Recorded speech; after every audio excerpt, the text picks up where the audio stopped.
इसमें कूलिंग नहीं हो पा रही है। एक ऐसा हाथी है ना जिसमें कुछ ना कुछ प्रॉब्लम चल ही रहती है। एकदम से कूलिंग करना इसने बंद कर दिया है। गाड़ी खुल चुकी है। यहाँ पर जो है ना भाई लीकेज हो रखी है। कंडेंसर ही खोलना पड़ेगा, 10 मिनट का काम है। भैया इनोवा करोगे पासे गड्डी नहीं मरी, इनोवा साइड पे करा दो माड़ी। दोपहर के 2 और यहाँ पे ना गाड़ी निकालने का बहुत दिक्कत रहता है भाई। पूरी लाइन वाइज गाड़ियाँ लगी हुई हैं। जब आपको अपनी गाड़ी यहाँ से निकालनी होती है ना भाई, किसी ना किसी को बोलना पड़ता है। साहिल बात कर रहा है अभी। मैक्सिमम दोस्तों ने ये बोला था कि भाई आपकी जो गैस फिल करी गई है वो कम है, तो आज उसी को चेक करवाने के लिए मैं जा रहा हूँ मनी माजरा। फिर से टैक्सी आ गई यहाँ पे। तो भाई इन्होंने क्या किया होता है ना, यहाँ पे अपनी एक गाड़ी लगा दी होती है जो कि भाई क्या करती है ना, एक गेट वाला काम कर देती है। तो भैया ने अभी गाड़ी हटाई यहाँ से और अभी हम निकल रहे हैं। जब हम गाड़ी लेकर के आएंगे ना भाई, फिर से वही दिक्कत रहेगी गाड़ी लगाने की। दोस्तों का मेरा ये कमेंट आया था कि भाई आपने जब एसी का ये काम करवाया था, जैसे कंप्रेसर, कंडेंसर और कूलिंग कॉइल डलवाई थी, तो मेरी जो गैस उन्होंने डाली थी एसी में वो थी आपकी 650 ग्राम। तो भाई ऐसा इसलिए था क्योंकि मैंने रोहित भाई से भी पूछा था, तो उन्होंने बताया था कि जब आपका ये पूरा सामान नया डलता है तो गैस जो है ना भाई कम रखी जाती है, जिससे कि पता चल जाए कि आपका कहीं से लीकेज वगैरह तो नहीं है। तो भाई मैं वही रीचेकिंग करवाने के लिए जा रहा हूँ मनी माजरा, ताकि भाई पता चल सके कि गैस कम है। और इसमें से ना भाई एक अजीब सा साउंड आ रहा है, जैसे सांप फन फैलाने की आवाज़ नहीं आती, फिस फिस वाली, तो वो वाला साउंड आ रहा है। प्रॉब्लम्स आती है ना, वो साथ के साथ अगर रिपेयर होती रहे तो गाड़ी में जो है ना भाई कोई दिक्कत नहीं आती। चला के रखा है अपना एसी, तो इसमें कूलिंग नहीं हो पा रही है।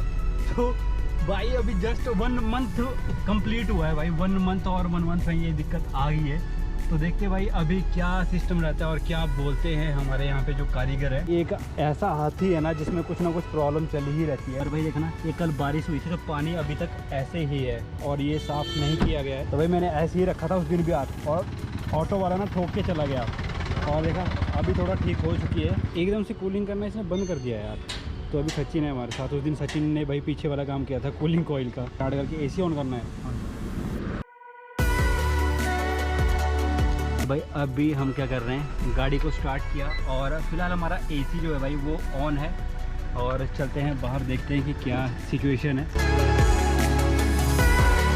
हमारे साथ जुड़ चुके हैं दीपक भाई, जिन्होंने हमारी गाड़ी का काम किया था। दीपक भाई ठीक है ना, लगी तो कहीं भी नहीं है ये। और एक और चीज़ है दीपक भाई, जो डैशबोर्ड हमने खोला नहीं था उस दिन, तो इस साइड कोई नट जो है ना वो रह गया टाइट करने के लिए। वो पता क्या कर रहा है, ठक ठक की साउंड आ रहा है जो खड्डे में जा रहा है, वो देख लेना आप एक बार है ना। बाकी ये लगी तो कहीं भी नहीं है गाड़ी, अंदर डैशबोर्ड के अंदर से आ रहा था वो फिस वाली। तो लास्ट टाइम इसमें 650 ग्राम गैस डाली थी, तो इसमें डलती कितनी है, इसमें डलती है 800 ग्राम। तो भाई फिर से एक बार जो है भाई हमारी गाड़ी खुलने वाली है और पता अभी ये चलेगा ना भाई इसमें प्रॉब्लम क्या है। और भाई बोल रहे हैं कि ये लीक हो गई है गैस। तो लीक पता नहीं किस वजह से हुई है, क्योंकि हमने अभी तक ना तो गाड़ी कहीं लगी है और ना तो कुछ अभी तक ऐसा हादसा हुआ है कि गाड़ी की ये जो है भाई लीकेज हो जाए। तो फाइनली भाई गाड़ी खुल चुकी है और खुलने के बाद हमें एक चीज़ पता चलती है कि भाई यहाँ पर जो है ना भाई लीकेज हो रखी है। तो ये जानना है कि भाई ये लीकेज हुई कैसे है। ओहो लड्डू, क्या हाल चाल है? वो वीडियो नहीं आई मान वाली।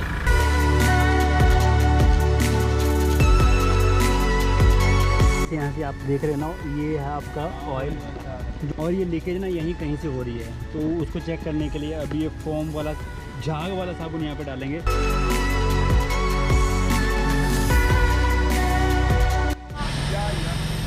तो भाई ये जो आप साउंड सुन रहे हो ना, ये खाली हवा है और इसमें गैस बिल्कुल थी ही नहीं। एयर बन गई और सारी की सारी गैस इसमें से बाहर निकल चुकी है। तो खाली गैस बची हुई थी भाई। सोचो, तभी मैं सोचूं भाई अंदर कूलिंग हो क्यों नहीं पा रही है। और ये कूलिंग आज ही सवेरे जब मैं आ रहा था ना, तो इसमें काम छोड़ दिया, हो गया, इसने काम छोड़ दिया, साथ छोड़ दिया भाई।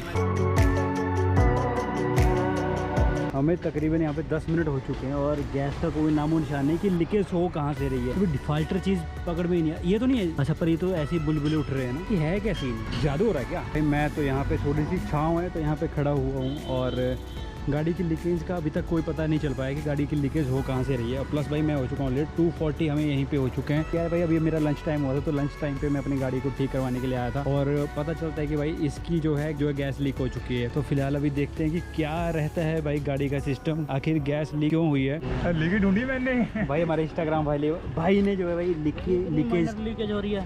ये देखो कहाँ पे है, ये देखो दिख रहा है आपको। ओ भाई देख, कंडेंसर ही खोलना पड़ेगा, 10 मिनट का काम है। और 800 ग्राम गैस डालने के लिए कितना टाइम लगता है? 5 मिनट लगे भाई इस बार पूरी 800 डालनी है दीपक भाई। कि अभी बेल्डिंग होकर के आ चुकी है और ये ऐसे भी लीक था और ऐसे भी लीक था। अभी फिलहाल हमारा रेडिएटर जो है वो सेट हो चुका है, जो इसकी लीकेज की प्रॉब्लम थी। वेल्डिंग कैसे होती है वो दिखाना चाहिए था, बट टाइम की कमी थी। फाइनली चेकिंग भी हो चुकी है कि हमारी गाड़ी में कोई लीकेज तो नहीं। भाई इस हॉर्न को यहाँ से हटा देते, कहीं और लगाते हैं। मुझे पता क्या लग रहा है डाउट कि ये हॉर्न की वजह से नहीं, इसकी वजह से नहीं है। ये सिलेंडर से मशीन के बाद फिर सीधा गाड़ी के अंदर। इनसे अभी यहाँ पे वैक्यूम हो रहा है। अभी भाई से पूछते हैं, भाई इसमें हमारी कम से कम कितनी गैस होनी चाहिए? दीपक भाई आप बताओ। 750 ग्राम गैस होनी चाहिए। और जो मुझे लोग बोल रहे हैं कि 800 से 850 ग्राम के बीच में ऑयल होता है। बीच में ऑयल होता है, तो इसका क्या रहता है? ऑयल कितना ग्राम डलता है इसमें? 30-40 ग्राम। 30-40 ग्राम जो है भाई। एक तो यहाँ पे ना शोर बहुत है यार यहाँ पे, क्योंकि मार्केट है और गाड़ियाँ इधर उधर जा रही हैं। तो भाई इसमें जो है 750 ग्राम गैस डलती है और 50 ग्राम आप ये ले करके चलो कि वो ऑयल होता है जो डला होता है इसमें। तो भाई अभी भैया बता रहे हैं कि चलो आपको दिखाते हैं कि कितना ग्राम हमारी गैस डलती है। तो दीपक भाई कैसे कैसे डाली है? मैंने पहले 500 ग्राम डाल दी, फिर 284 ग्राम। अच्छा 284 ग्राम, उस 500 के बाद 284 ग्राम, फिर उसके बाद ऑयल आया। तो अभी जो है पूरा काम हमारा सेट हो चुका है। ओ भाई क्या चिल्ड हो रखी है यार, पूरा ना यहाँ पे फ्रीजर बना हुआ है यार, अच्छी खासी कूलिंग है। बस अब ये प्रॉब्लम नहीं आनी चाहिए यार भाई। तो जाओ भाई जाओ, अभी कूलिंग भी अच्छी खासी हो गई है। ये इनका अपना चला हुआ है। आई थिंक 1 मंथ कंप्लीट हो चुका है हमारी गाड़ी को, जो मैंने पूरा गाड़ी का काम करवाया। अगर आपको नहीं पता है कि हमने क्या क्या काम करवाया था, हमने कूलिंग कॉइल, कंप्रेसर और वही पीछे वाली रो की भी कूलिंग कॉइल हमने डलवा दी थी। अगर आपने पीछे वाला ब्लॉग नहीं चेक किया तो आप हमारा लास्ट ब्लॉग चेक कर सकते हो। लीक हो गया, इसमें आपका भी कसूर नहीं था भाई। अब भाई कूलिंग यार जैसे पहले थी ना वैसी कूलिंग हो चुकी है। सीरियसली भाई ये तो कूलिंग खत्म ही हो गई थी, अब फील आ रहा है यार भाई। तो कंडेंसर लीक होने पे इन्होंने भाई इसको वेल्डिंग तो कर दिया है और इन फ्यूचर आई थिंक इसमें कोई प्रॉब्लम नहीं आने वाली है। तो भाई जहाँ तक मुझे आइडिया ऐसा लग पा रहा है ना कि ये जो प्रॉब्लम आई थी, ये प्रॉब्लम आई थी मेरे हॉर्न की वजह से, क्योंकि जो मेरे हॉर्न प्लेस्ड है ना वो बिल्कुल एग्जैक्ट उसी पॉइंट पे प्लेस्ड हैं। तो बेकार काम है यहाँ से गाड़ी निकालना, क्योंकि यहाँ पे ना बहुत ज़्यादा हैवी ट्रैफिक रहता है और अपनी गाड़ी आप यहाँ से नहीं निकाल सकते।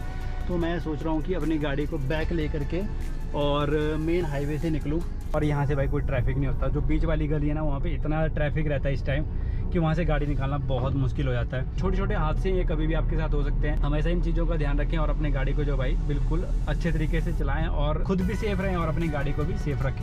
भैया शाम के बज रहे हैं 6, अभी हम निकले ऑफिस से। डेली का एक काम हो चुका है कि भाई बारिश, तो भगवान मेहरबान हो रखे हैं। कल से तो कंटिन्यू बारिश चली हुई है, एकदम ओके है। भगवान ना करे इसमें कोई दूसरी दिक्कत आए। और फिलहाल तो भाई गाड़ी का कोई पता नहीं रहता भाई इसका कि कब कौन सी दिक्कत आ जाए। तो फिलहाल अभी तक तो गाड़ी ठीक चल रही है। भाई एक्सयूवी पालनी है ना तो अपनी जेब में अच्छा खासा अमाउंट होना चाहिए इसको रिपेयर करवाने के लिए। अदरवाइज एक्सयूवी लेना गुनाह है, क्राइम है, स्लो पॉइजन है, आप कुछ भी समझ लो।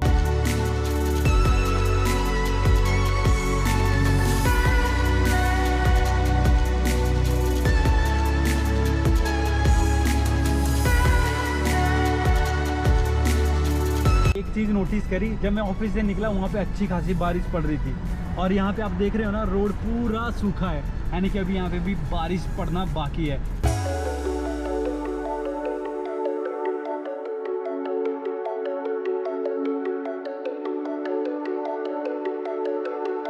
जब भी मैंने अपनी वीडियो के एंड करना होता है ना भाई, यहाँ पे हमेशा 2 दिन हो गए कंटिन्यू बारिश गिरते हुए।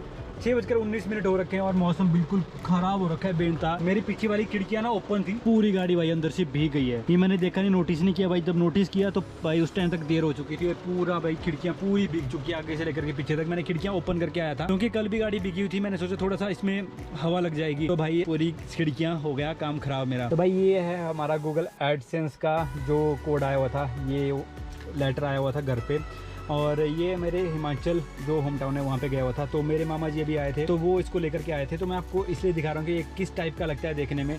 तो गाइज़ ये कुछ ऐसा लगता है देखने में और एक साइड से पूरा कवर रहता है और इस साइड से जो आपका स्टेप बताया होता है कि कैसे क्या काम करना है।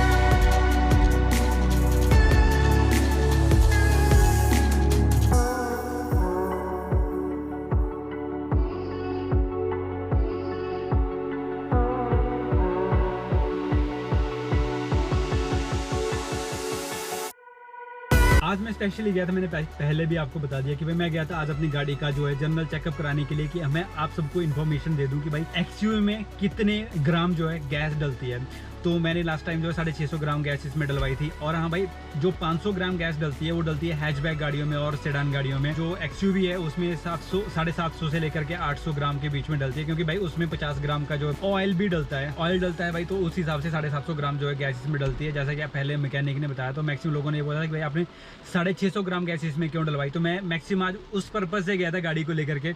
और भाई सवेरे ना गाड़ी में से थोड़ा सा साउंड सा आ रहा था, एक अलग सा साउंड था, वो मैक्सिमम उसको चेक करवाने के लिए भी गया था। और मुझे पता चलता है कि भाई जो मेरा कंडेंसर है, उस कंडेंसर में से जो है गैस लीक हो रही है और गैस पूरी खत्म हो गई थी। उसमें सिर्फ बचा हुआ था खाली हवा। तो हवा बचने के कारण इसमें कोई भी हवा बचने के कारण इसमें कोई भी ठंडी हवा नहीं आ पा रही थी। उसको हमने जो है अभी बेल्डिंग करवा दिया है और गाड़ी एकदम ओके, इसमें कूलिंग फिर से बन चुकी है। जो ये हॉर्न है ना भाई, ये था उस रेडिएटर के लोकेशन के पास लोकेटेड, तो मैंने इसको खुलवा दिया है। वैसे भी ये बज नहीं रहा था तो इसका कोई इफेक्ट नहीं था, तो इसका साइड इफेक्ट ही आ रहा था। तो भाई बारिश तो थमने का नाम नहीं ले रही है। करते हैं इस वीडियो का यहीं पे एंड। जो मैंने आपको इन्फॉर्मेशन बताई, आपको लगता है कि वो इन्फॉर्मेशन आपके लिए कारगर सिद्ध होगी आगे जाकर के, तो आप हमारे चैनल लाइक सब्सक्राइब कर सकते हो। इसी के साथ आज की वीडियो का यहीं पे एंड करते हैं और मिलते हैं आपसे नेक्स्ट इंटरेस्टिंग वीडियो के साथ। थैंक्स फॉर वॉचिंग नमलिंग बाउंड्रीज।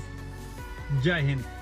और भैया मैं बताना भूल गया, जो हमारा आज का खर्चा है वो इसमें कोई पैसा नहीं लगा। जो हमारे कंडेंसर की बेल्डिंग थी वो टोटल कॉस्ट उसको 50 रुपए की आई थी, बट भैया ने जो है आज पैसा नहीं लिया। भाई सामने देख रहे हो ना कि इतनी ज़्यादा फॉग यहाँ पे जम रखी है, तो इसको हटाने के लिए क्या किया जाए। लोग क्या करते हैं ना भाई, इसको ऐसे हाथ मार देते हैं और जो इस हिसाब का ख़राब हो जाता है। तो ऐसा बिल्कुल भी ना करें। आपने क्या करना है, नॉर्मली ये वाला जो डीफॉगर वाला बटन होता है, जिससे कि भाई फ्रंट मिरर के लिए डायरेक्ट हवा लगती है, तो आप इसको ऑन करो। इसको ऑन करते ही आपका एसी ऑन हो जाता है और बाहर की हवा आना स्टार्ट हो जाती है। और आप देखना, देखते ही देखते ये पूरा विंडशील्ड जो है एकदम से साफ़ हो जाएगी।